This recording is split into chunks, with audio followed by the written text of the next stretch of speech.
એ દેવાની દાનત રાખવી પડે પહેલા તો. જો તમારી અંદરથી દેવાની ભાવના હોય તો ઉપરવાળો તમારી મદદ કરવા આવે ને આવે. ઈ ન આવે તો કાંઈ નહીં, પણ કોકને મોકલી દે તમારી મદદ કરવા, પણ તમારી મદદ ઉપરવાળો કરે ને કરે. જો તમારી આપવાની ભાવના હોય, લીધેલી વસ્તુ કે લીધેલા પૈસા તો અને તો. હેલો ફ્રેન્ડ, હું છું પ્રકાશ મકવાણા અને આપણા સેમિનારના ફરી એક નવા એપિસોડમાં તમારું હાર્દિક સ્વાગત છે. મિત્રો, 2023માં સ્ક્રીન ઉપર તમને દેખાય સાઈડમાં, એ ભાઈ મને 20,000 રૂપિયા આપ્યા હતા એના ક્રેડિટ કાર્ડને સ્વાઇપ કરીને. પછી મારી પરિસ્થિતિ થોડી ખરાબ આવી. મેં શેર બજારમાં બહુ મોટો લોસ કરી નાખ્યો, જીવનમાં લોભ લાલચમાં આવીને ઘણું બધું ખોઈ નાખ્યું, મોટી મોટી ભૂલો કરી નાખી. હવે પછી એ પૈસા મારે દેવા તો દેવા કેમ? નહોતું મારી પાસે કાંઈ કામ, કે નહોતું મારી પાસે એવું કાંઈ નામ કે હું અહીંથી લઈને કે અહીંયા દઉં, કે નહોતો મારે એવો કાંઈ સિબિલ કે હું એમાંથી લોન લઈને આ ભાઈને દઉં. હવે બધી વસ્તુ આ થઈ ગઈ. આવા તો ઘણા બધા મિત્રો પાસેથી મેં પૈસા લીધા હતા, અને ઘણા બધા મિત્રોને મારે હજી દેવાના છે. એ ધીરે ધીરે કટકે હું આપી દઈશ, કોઈ મને ટેન્શન નથી. પણ જો આવી પરિસ્થિતિમાં તમે ફસાઈ જાઓ તો તમે શું કરો? પહેલાં તો તમે કોઈકને ફોન કરો, ભાઈ મને મદદ કર, મને આમ કર તેમ કર. એનાથી બધું કાંઈ થવાનું નથી. હા, હશે 100માંથી 5 ભાઈબંધ એવા કે તમારી પરિસ્થિતિ જોઈને મદદ કરશે. બાકી જ્યારે તમારો સમય ખરાબ હશે ત્યારે તમને કોઈ મદદ નહીં કરે, ઇનકેસ કે ઘરના નહીં કરે. આ મારો અનુભવ છે. હવે આ પરિસ્થિતિમાં ફસાઈ ગયા પછી તમે તમારા મનને સમજાવો કે ભાઈ તે હું ભૂલ કરી નાખી. એ ભૂલને સ્વીકારી લો. તમે એમ જ કે નહીં ભાઈ મેં કર્યું તું એ હાસું હતું, મેં કર્યું તું એ હાસું હતું. એ ખોટી વસ્તુ. જે પરિસ્થિતિમાં તમે ફસાઈ ગયા છો એ તમે ભૂલ કરી એના લીધે જ ફસાણા છો. તમે હાસું કર્યું હોત તો તમે આ પરિસ્થિતિમાં ફસાત નહીં. તો જે તમે ભૂલ કરી એ સ્વીકારી લો અંદર ને અંદર કે હાલો ભાઈ આ મારી ભૂલ થઈ ગઈ છે, હવે જે થઈ ગયું એ થઈ ગયું, હવે આમાંથી હું નીકળીશ કઈ રીતે. હવે જે ભૂલ કરી એ આપણને ખબર જ હોય શું ભૂલ કરી, એટલે અહીંયા આપણે કેમ ફસાણા. હવે એ ભૂલને આપણે સુધારશું કઈ રીતે તો આપણે આમાંથી નીકળી શકશું, જે પરિસ્થિતિમાં ફસાણા એમાંથી. હવે જે ભૂલ કરી એ સુધારી નાખો. જે થઈ ગયું થઈ ગયું. જેની પાસે જેટલા લીધા એને એટલું જ કહીજો ભાઈ, ધીરે ધીરે દેતો જાય. થાય એ રીતે. એકારે કોઈ વસ્તુ મારી પાસે થાય એમ નથી. ચોખ્ખું જ કહેવાનું, ફોન ઉપાડવાનું બંધ નહીં કરવાનું, જવાબ દેવાનું બંધ નહીં કરવાનું, ભાગવાનું નહીં, ટેન્શન નહીં લેવાનું, રોવાનું નહીં, કે XYZ કોઈ પણ બીજા વસ્તુ કાંઈ કરવાની નથી. ભૂલ સુધરે કઈ રીતે એ વિચારવાનું છે. જે લોભ લાલચમાં આવીને મેં ખોઈ નાખ્યું એ બધું ભૂલી ગયો હું જીવનમાં. અને અત્યારે જે આગળ વધુ છું, મારો સ્ટુડિયોનો સેટઅપ તમે જોવો છું, કઈ રીતે ધીરે ધીરે વધારું છું, જેની પાસેથી પૈસા લીધા એ લોકોને કઈ રીતે ધીરે ધીરે દઉં છું. હવે અમુક લોકોના મેસેજ આવે ભાઈ એટલાની મદદ કરી દો ને, હું આવી પરિસ્થિતિમાં છું.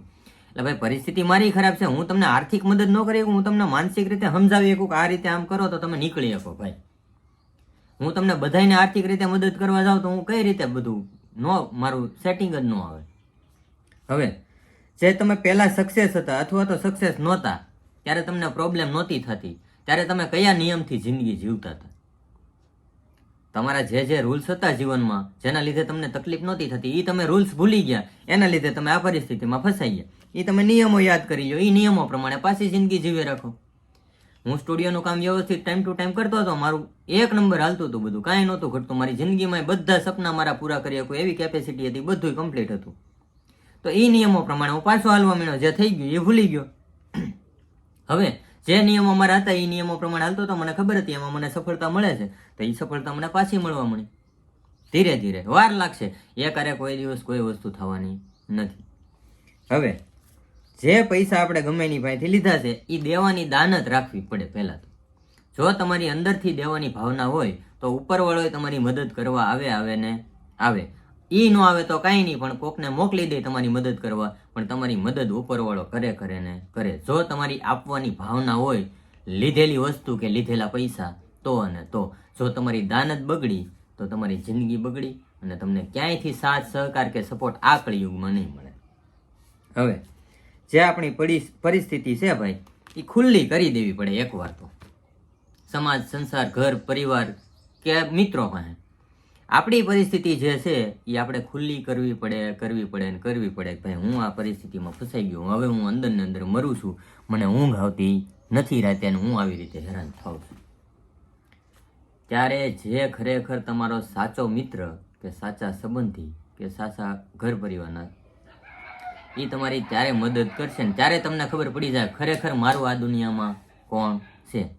હવે ઘણા બધા દાખલા આપણે એવા જોઈએ કે આડું કોઈક પગલું ભરી લે જો આવી પરિસ્થિતિમાં હોય તો એ પગલું ભરે એને જીવનમાં કાંઈ મળવાનું નથી, અથવા તો એની આગળ પાછળના છે એ લોકો હેરાન થવાના છે, જેના ઘર પરિવારના છે, જેના આધારે ઘર હાલતું હોય. ઘણા બધા લોકો એવા છે કે એક જ વ્યક્તિના આધારે ઘર હાલતું હોય અને એ જ લોભ લાલચમાં આવીને ઘણું બધું જીવનમાં ખોઈ નાખે અને પછી આડું અવળું પગલું ભરી લે. એના લીધે ભલે એ ભાઈને જે કાંઈ થાય એ પણ એના લીધે ઘણા બધા પરિવારમાં પાછળ હેરાન થઈ જતા હોય છે. તો એવું આપણે કાંઈ કરવાનું નથી. જે ભૂલ થઈ ગઈ આપણા મનને સ્વીકારી લેવાની છે કે ભાઈ હા ભાઈ ભૂલ થઈ ગઈ, હવે એ નથી કરવાનું આપણે. ને આ લોભ લાલચની વસ્તુ એવી છે કે જો એકવાર તમને લત લાગી ગઈ એટલે પછી તમને ઈ જ દેખાય. મારો પોતાનો અનુભવ કહું છું. એની સિવાય તમને કાંઈ ન દેખાય. સાક્ષાત ભગવાન તમને અહીંયા આવે ને સમજાવવા કે બેટા આ રહેવા દે, આ ન કરે, આના લીધે તારી જિંદગી બરબાદ થઈ જાય, તોય તમે કરો ને કરો.